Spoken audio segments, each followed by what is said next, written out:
Namaskaram everyone, this is Vishwaksen and welcome to Vaka Talks, where we talk about mental health and emotional well-being in different kinds of relationships. We are doing a small series on Rukmini Kalyanam and trying to understand why it is said to be the text that needs to be read before getting married, in order to get married. And the next activity that I want to discuss is, usually there are a lot of guests that used to uh, come to the palace,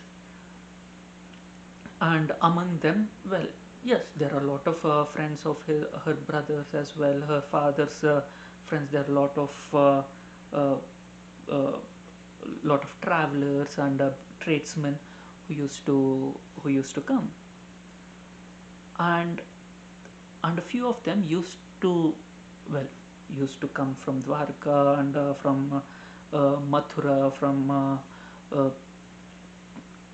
from various regions, and they used to tell stories about Krishna, what Krishna has done. And growing up, she was very enamored with all the stories about Krishna that she heard. She she fell in love with the qualities of Krishna, not not his appearance, his qualities.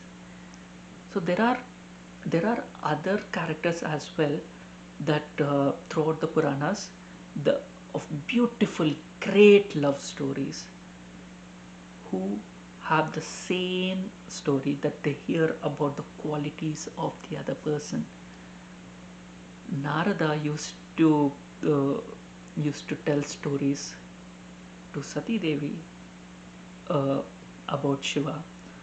Narada used to tell stories about Shiva to Parvati Devi as well. The same thing when Savitri from Savitri and Satyavan, the story, she falls in love with Satyavan after listening about his qualities.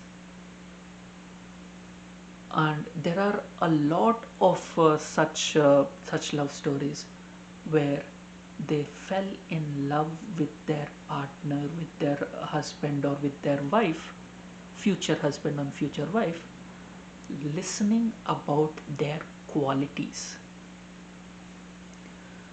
So here we we understand the importance of qualities that we need to consider.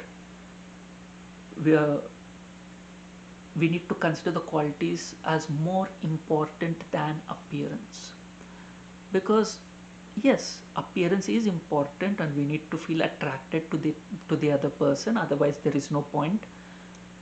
But qualities of the person is what keeps the relationship intact, whether they are compassionate, whether they are generous, whether they are uh, accommodating, whether they are protective, whether they are nourishing, caring. So all these qualities and many other qualities, so we need to understand what qualities are important for us. So we need to have an understanding about our own needs. It's very important for us to understand ourselves. What are the things that I can provide? What are the things that I need to develop? What are the things that I need from the other person? What are the qualities that's a definite no? I cannot stand this quality.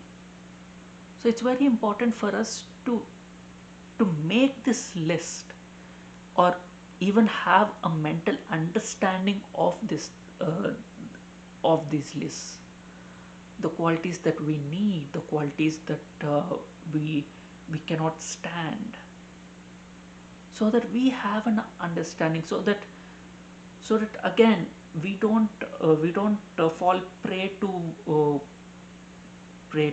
people trying to manipulate us, or trying to convince us that uh, that a certain alliance or a certain person is right for us.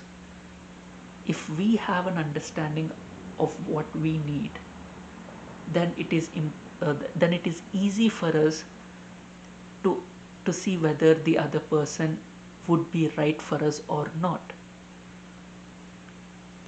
If we are just told what we need, this is what you need, this is what you need, and we are not allowed to think for ourselves what we want and what we need, we are very easily manipulated, because we were never given the option to think about what we need.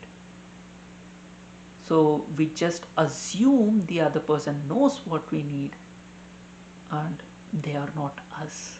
They can never know what we need, what we absolutely need.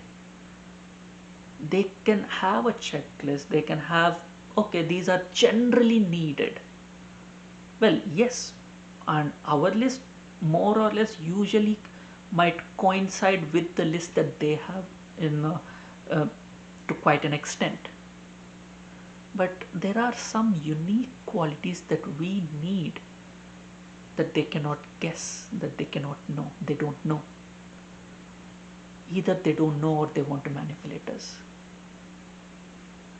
So it's very important that we know the qualities that we need. Yes, these qualities keep changing even after we are in a relationship. After a couple of years, the needs keep changing, and it's very important to communicate these needs, to tell each other that we need a certain thing from them. Only then do they know that they need to provide us with that quality. People are not born with everything. People learn, people adapt. So over here, her falling in love with Krishna, hearing about him, listening to the stories about him, is basically she is falling in love with the qualities that Krishna bring, qualities that Krishna personify, not his not his appearance. Well, yes, Krishna is the most beautiful and attractive appearance, but that is secondary over here, and that needs to be understood, and is very important to understand, to accept that qualities always trump appearance. If you like my content, please hit the like button and share my videos with the people you feel would benefit from my content, and please share your experiences in the comment section below, and please subscribe to my channel. Thank you. Until we meet again.